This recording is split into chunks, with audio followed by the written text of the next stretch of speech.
I'm not a prude either.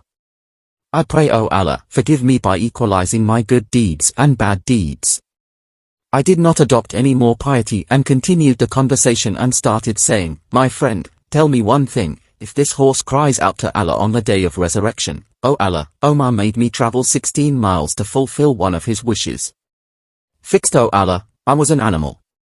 He was speechless.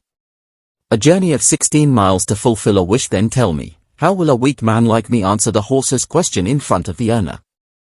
Yerka says, I did not cry so much because of my father's death, as I cried today in my dream with this thought in front of me. Here people show themselves to be their officers by demeaning their employees.